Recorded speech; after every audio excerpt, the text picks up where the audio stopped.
Question special practice कर रहे हो ना चैप्टर में सिर्फ पढ़ने से नहीं होगा, प्रैक्टिस करनी पड़ेगी।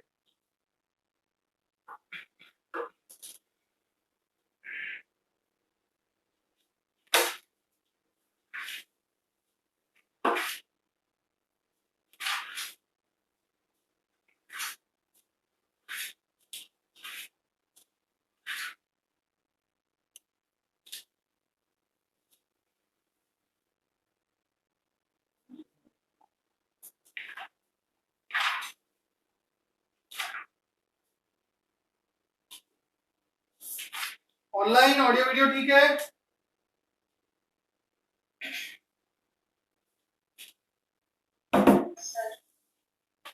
Okay, so let us first complete that chapter, right? ये जो फिक्स इनकम का रिस्क एंड रिटर्न जो है वो अभी हम कंप्लीट करेंगे, राइट? हमने अब तक क्या डिस्कस किया था? एनीवन कैन रिकॉल क्या क्या किया था हमने? सी, लेट मी हेल्प यू। हमने इनिशियली जब वो लेक्चर चालू किया था ना, तो वीसीआर के दो टाइप के रिस्क होते हैं, एक प्राइस रिस्क है और एक रीइन्वेस्टमेंट रिस्क है, राइट? अगर हम शॉर्ट टर्म होराइजन है हमारा तो प्राइस रिस्क ज्यादा इंपॉर्टेंट है, और लॉन्ग टर्म है तो रीइन्वेस्टमेंट रिस्क ज्यादा इंपॉर्टेंट है, राइट? और वो डिसाइड कैसे होता है कि भाई क्या शॉर्ट टर्म है क्या लॉन्ग टर्म है? तो उसके लिए था मैक्यूले ड्यूरेशन। उसके लिए क्या था?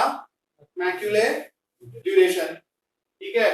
फिर मैक्यूले ड्यूरेशन हमने कैलकुलेट किया था, बट मैंने क्या बोला कि वो कैलकुलेशन अपने को नहीं आएगा, राइट? फिर मॉडिफाइड ड्यूरेशन हमने देखा था, और वो सबसे इंपॉर्टेंट होता है।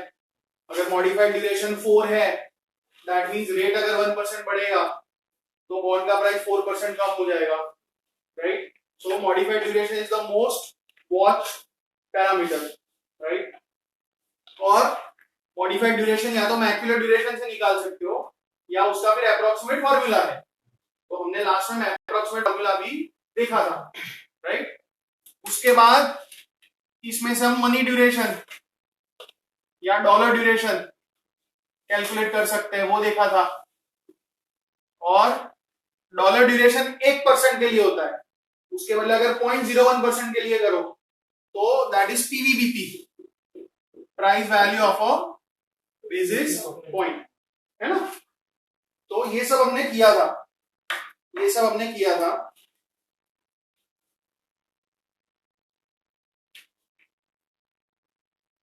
हेलो, हाँ जी,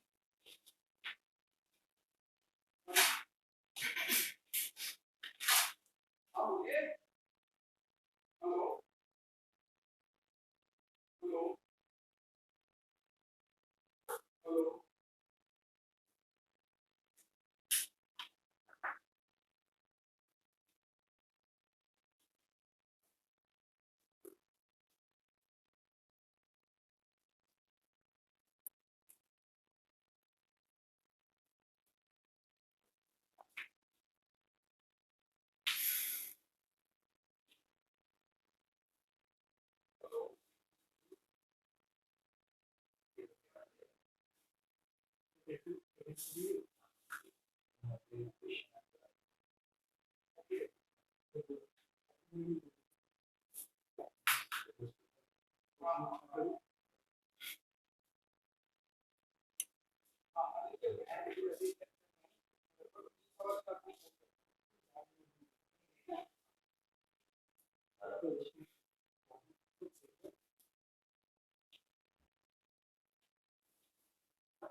So we have discussed all these things, PVBP तक हमने किया था। अब सी लॉजिक क्या है, हमने जब सारे प्रॉपर्टीज देखते थे ना, जब हम सारे प्रॉपर्टीज देखते थे ना, तो पता है एक प्रॉपर्टी थी कि अगर इंटरेस्ट रेट बढ़ता है वर्सेस इंटरेस्ट रेट घटता है, तो जब घटता है ना तो ज्यादा असर होता है और जब बढ़ता है तो कम असर होता है। That was one of the properties. तो उसका रीजन क्या है? उसका रीजन क्या है कि आप रिलेशनशिप अगर देखो ना, if you look at the relationship between YTM, मतलब जो रिक्वायर्ड रेट है वो और जो प्राइस है, तो रेट बढ़ता है तो प्राइस कम होता है, बट वो रिलेशनशिप ऐसा है, it is not a straight line, it is not a straight line. आप समझ रहे हो कि सपोज मैं यहां पे हूं, तो सपोज ये 6% है, तो मान लो 6 से 7 हुआ, तो कितना असर पड़ा, कितना असर पड़ा, राइट। लेकिन मान लो 7% से 8% हुआ, तो कितना असर हुआ, छोटा असर हुआ ना, isn't it?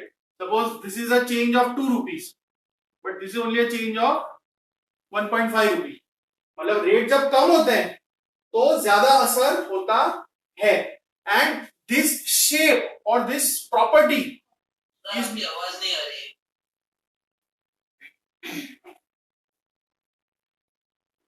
हेलो, हाँ सॉरी म्यूट हो गया था। हाँ, तो जो शेप है वो स्ट्रेट लाइन नहीं है, वो ऐसा कर्वेचर है। This curvature is known as convexity. ये जो कर्वेचर है that is known as convexity, ठीक है। और वो कॉन्वेक्सिटी जब हम सिंपल ड्यूरेशन यूज करते हैं ना, सपोज मैं आपको बोलूं कि कोई बॉन्ड का ड्यूरेशन 5.3 है, कोई बॉन्ड का ड्यूरेशन 5.3 है, तो इसका मतलब तो क्या होगा कि अगर रेट 1% बढ़ा तो प्राइस 5.3% कम होगा, एंड वाइस वर्सा अगर 1% रेट कम हुआ तो प्राइस 5.3% बढ़ेगा। अगर मैं सिर्फ ड्यूरेशन यूज करता हूं तो ये लॉजिक से हम काम करेंगे, यस और नो। बट ऑब्वियसली ये सही नहीं है ना, क्योंकि जब रेट डिक्रीज हो रहा है तो जो भाव में बढ़ोतरी है वो 5.3% से ज्यादा होनी चाहिए, correct.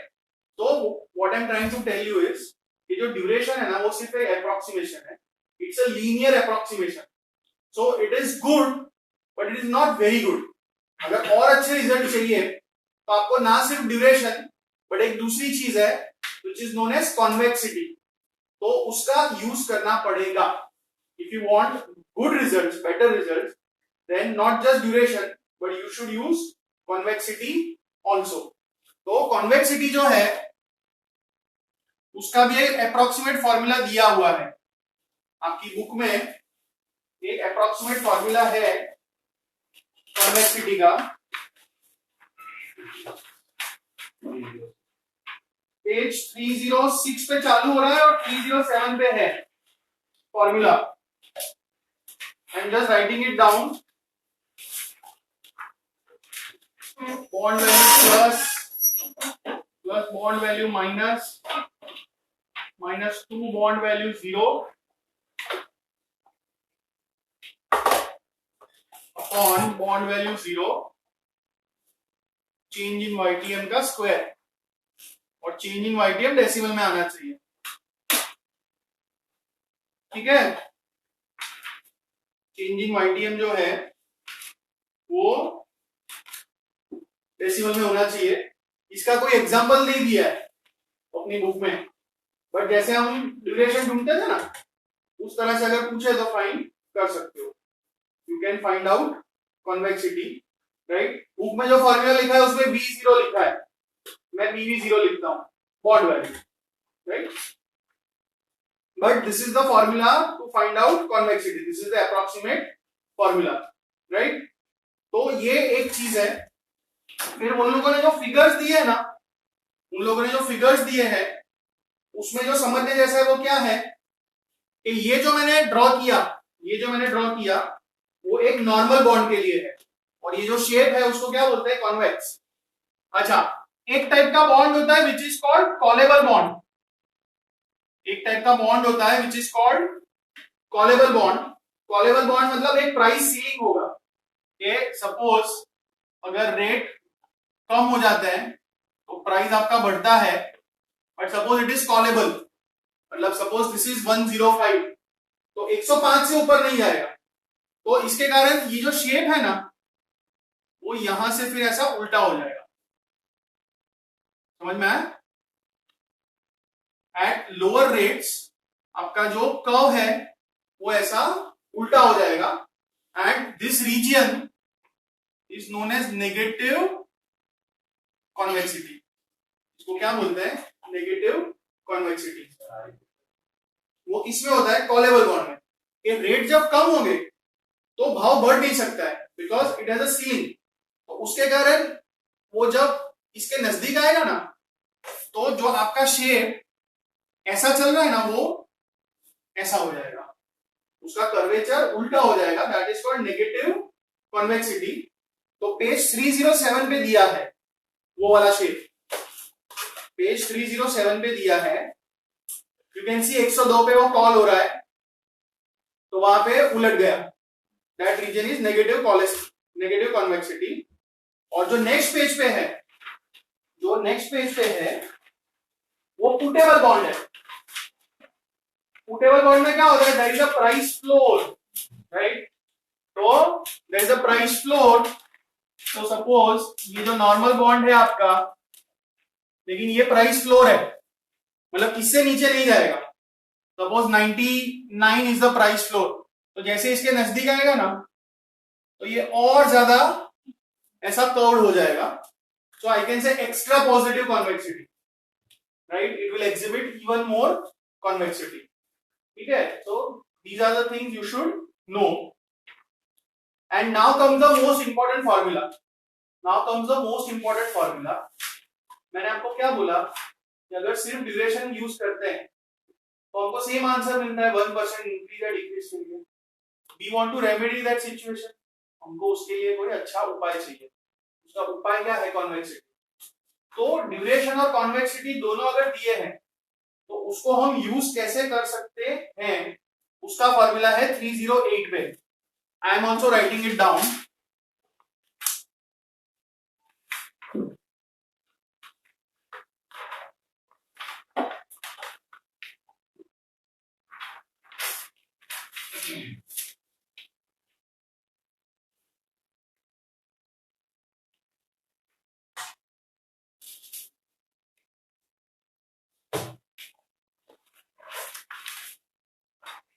Formula is like this: change in bond price will be equal to minus duration into change in YTM plus half into convexity into change in YTM square, and change in YTM as usual should be in decimals. वो तो approximate duration हो, approximate convexity हो, सारे formula में वही फंडा है कि अगर मैं बोलूं 0.25% चेंज हो रहा है तो 0.025 इसमें लेने का फॉर्मूला में, right? So look at the example. Consider 8% bond with a full price of 908, YTM of 9%. Estimate the percentage change in full price of the bond for a 30 basis point increase in YTM. So delta YTM increase है इसलिए plus 0.3%, मतलब 0.003, right? And duration is 9.42. तो सीधा मैं यहीं पे लिख रहा हूं minus 9.42 into 0.003 plus half into convexity 68.33 into 0.003 का स्क्वायर, तो इसका आपका आंसर आएगा minus 0.027953 means minus 2.7953%. That is the answer.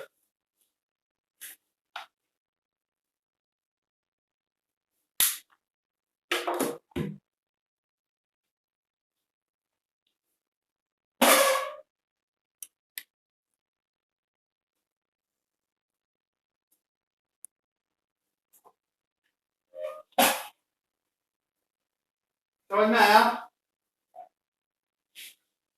Easy है ना?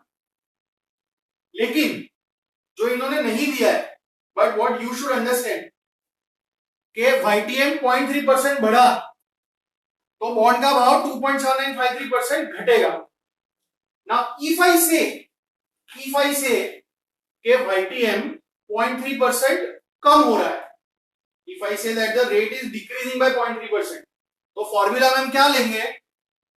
फॉर्मूला में हम लेंगे delta YTM is equal to minus 0.003 लेंगे। अगर मैं बोलूं कि YTM 0.3% चेंज हो रहा है तो माइनस 0.003 लेंगे और फिर इस फॉर्मूला में डालेंगे तो क्या होगा?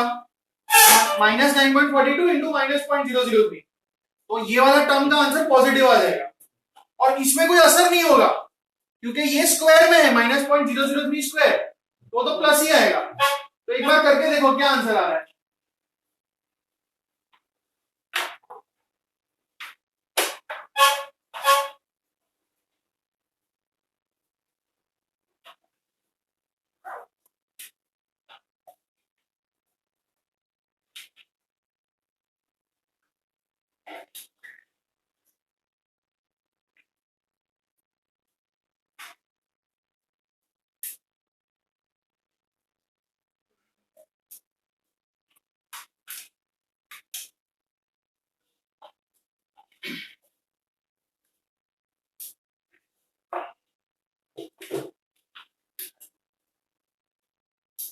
सीधा परसेंटेज में ही बताना। 2.8568 understood. So this is closer to reality. ये सेम परसेंटेज चेंज है, गिरेगा इतना, बढ़ेगा इतना, तो जो एक्चुअल शेप है कर्व, उस तरह से हमको रिजल्ट इसमें मिल रहा है। समझ में आया? ठीक है। Online all of you?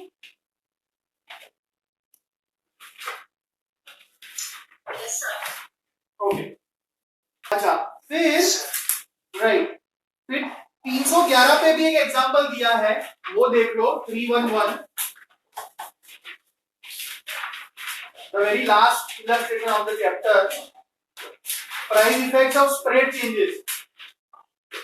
Price effect of spread changes, तो बेसिकली क्या है कि मार्केट में ओवरऑल इंटरेस्ट रेट 0.3% बढ़ जाए या सिर्फ स्प्रेड 0.3% बढ़ जाए, उसका एंड रिजल्ट तो सिमिलर ही होगा। सपोज आरबीआई 0.3% बढ़ा दे तो सारी कंपनीज के लिए बढ़ जाएगा और ये रिजल्ट मिलेगा। बट सपोज आरबीआई ने कुछ नहीं किया लेकिन अपनी कंपनी का डाउनग्रेड हो गया और इसलिए अपना YTM 0.3% चेंज हो गया, तो भी आंसर तो सेम तरह से ही आएगा, फॉर्मूला तो सेम ही रहेगी। तो you can see it's the same formula. Delta YTM के बदले डेल्टा स्प्रेड लिखा है ना? डेल्टा YTM के बदले डेल्टा स्प्रेड लिखा है, that has to be decimal. तो उसका एग्जांपल देख लो, यही मेथड से है, कर लो।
बोलो ठीक है, same formula, everything is same.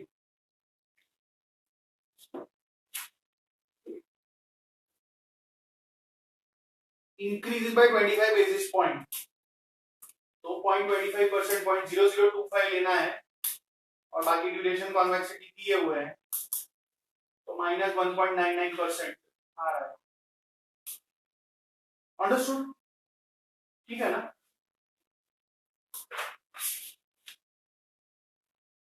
Okay, then come back to 309, come back to 309। उसमें LOS 46J है, लुक एट 46J। उसमें लिखा है term structure of yield volatility, बराबर। वॉलेटिलिटी क्या होता है? फ्लक्चुएशन। इसका फ्लक्चुएशन यील्ड का, यील्ड मतलब इंटरेस्ट रेट का। और कभी भी टर्म स्ट्रक्चर आए, कभी भी टर्म स्ट्रक्चर आए, उसका मतलब क्या कि अलग अलग मैच्योरिटी पे क्या होगा, तो अलग अलग मैच्योरिटी के जो रेट्स है इकोनॉमी में, राइट, तो वो शॉर्ट टर्म रेट्स है, 6 महीने का, 1 साल का, मिडल टर्म है 3 साल 5 साल, लॉन्ग टर्म है 10 साल 15 साल 20 साल। तो उसका जो फ्लक्चुएशन है उसकी क्या प्रॉपर्टी है? तो प्रॉपर्टी ये है कि जो शॉर्ट टर्म रेट्स होते हैं ना, वो हमेशा ज्यादा फ्लक्चुएट होते हैं, वो ज्यादा वॉलेटाइल होते हैं, because they respond to so much of news as well as actions by central bank. RBI अगर 0.5% बढ़ाती है या घटाती है तो उसका तुरंत असर शॉर्ट टर्म रेट्स पे देखने को मिलेगा, राइट। बट 20 साल 25 साल वाले रेट्स है लॉन्ग टर्म, उस पे उतना फर्क पड़ता नहीं है।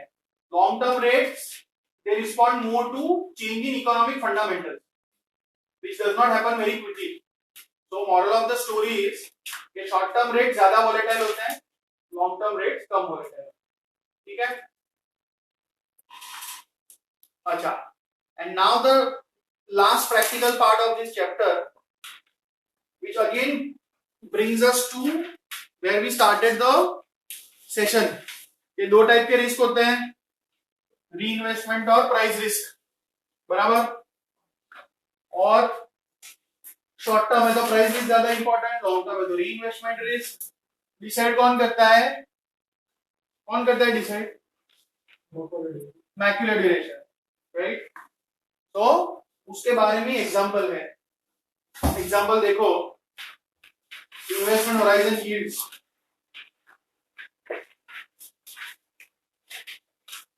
इन्वेस्टमेंट होराइजन यील्ड्स,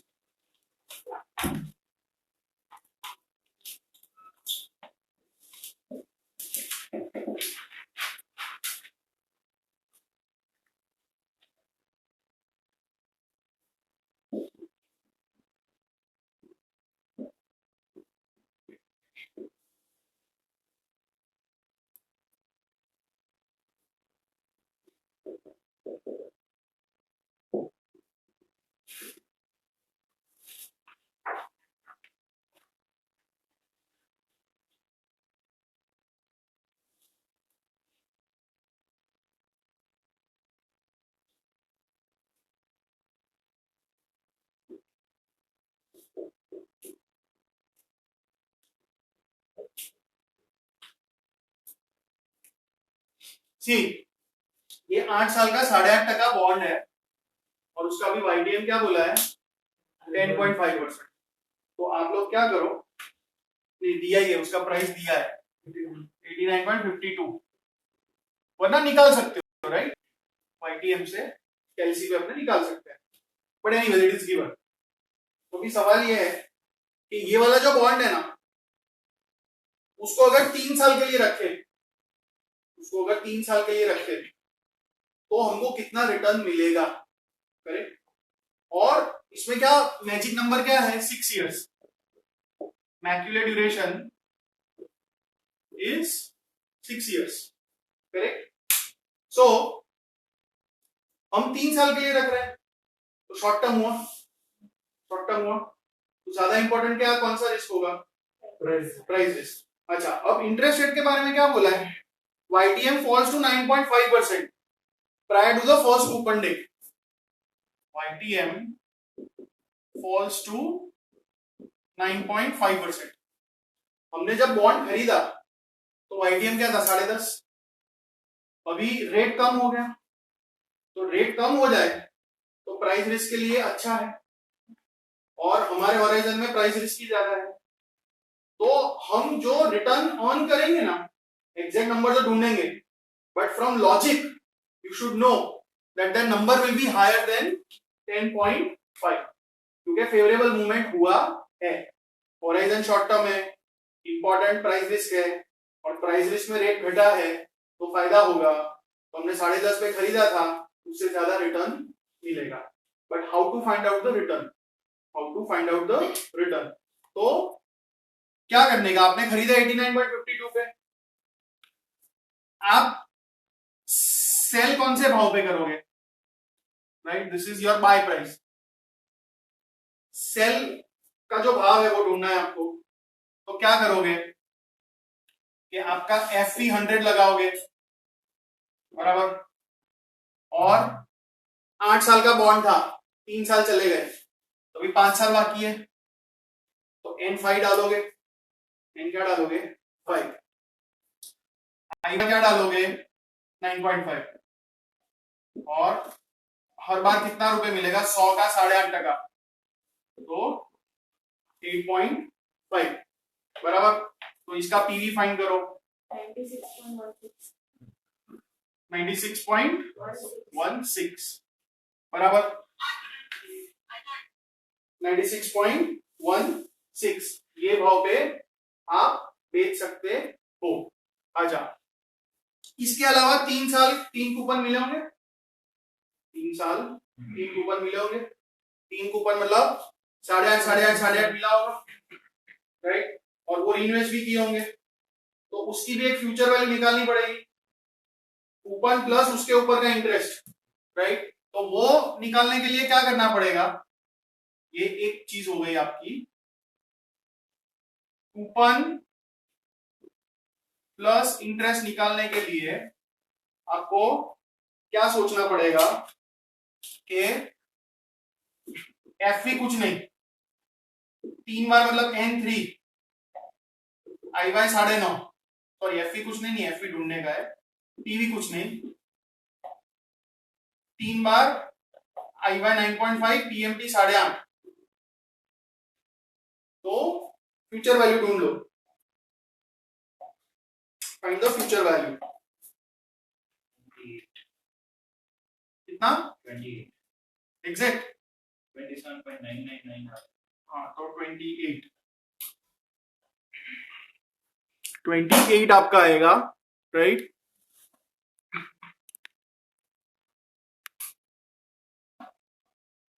अच्छा, सो ये दूसरा कंपोनेंट भी हो गया। तो now look at the overall picture. जब बेचोगे तो ये मिलेगा 96.16, और 28 भी जमा हो चुका है आपका। आपने खरीदा था कितने पे? 89.52, 3 ईयर्स है पास्ट, और आपको 96.16 प्लस 28 मतलब 124.16। तो इसका रेट ऑफ रिटर्न ढूंढ लो, ये माइनस करके पीवी में डालो, ये प्लस ही है एफबी में डालो, EMT 0, N3, compute IY,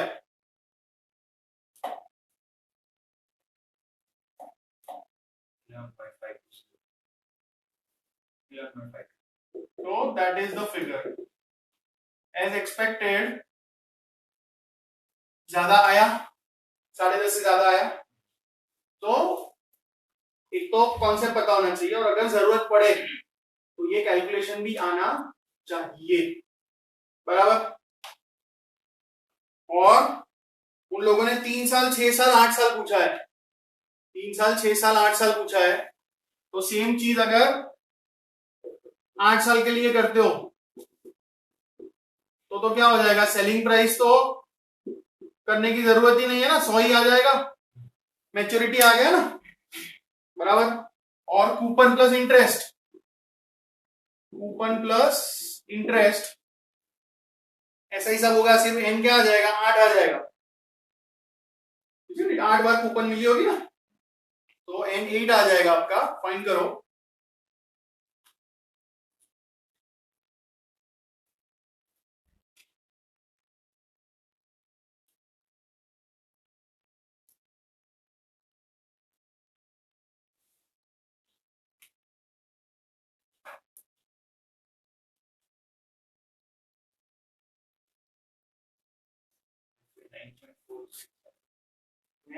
ninety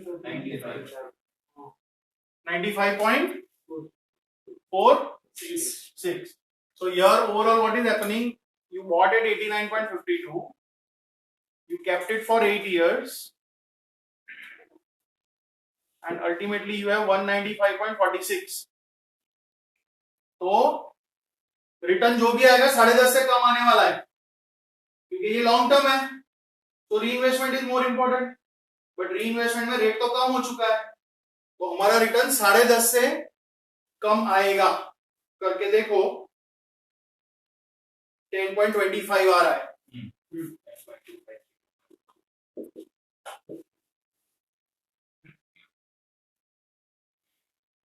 ठीक है,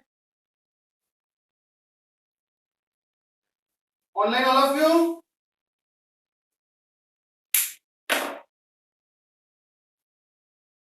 डाउट नहीं है ना? Okay, and one more thing के 6 इयर्स के लिए भी उन्होंने पूछा है, but 6 years is Macaulay duration, तो अगर करोगे ना तो आपको देखने को मिलेगा कि रिटर्न 10.5 ही आएगा, because macular duration is that magic number जहां पे प्राइस रिस्क और री इन्वेस्टमेंट रिस्क बैलेंस आउट हो जाता है।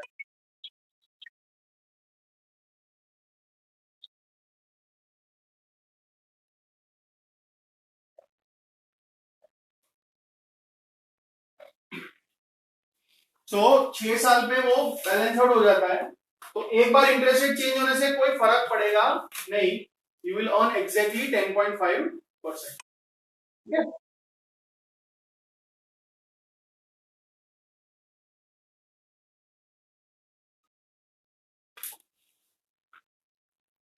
और नेक्स्ट पेज पे या नेक्स्ट सेक्शन में देख लो, they have given something which is called duration gap.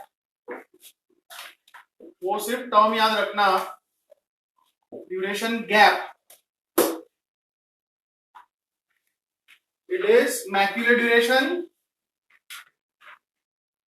Minus investment horizon. हमको कॉन्सेप्ट तो पता है, but in terms of Macaulay duration, sorry in terms of duration gap, अगर कोई क्वेश्चन आता है तो आपको पता होना चाहिए। सपोज आपको बोले कि ड्यूरेशन गैप पॉजिटिव है, तो इसका क्या मतलब हुआ, ड्यूरेशन गैप पॉजिटिव है, राइट? तो पॉजिटिव है मतलब ड्यूरेशन ज्यादा है, होराइजन कम है, मतलब होराइजन कम है मतलब ज्यादा इंपॉर्टेंट प्राइस है, दैट वे। और ये अगर गैप नेगेटिव है तो ड्यूरेशन हमारा ज्यादा है, मतलब री इन्वेस्टमेंट रिस्क ज्यादा इंपॉर्टेंट। ठीक है, सो this is practically the most important chapter of fixed income. बहुत सारी चीजें पूछने के लिए इसमें है। ठीक है, नया टॉपिक चालू करते हैं 2:15 को, तब तक क्विज कर लेना। ठीक है।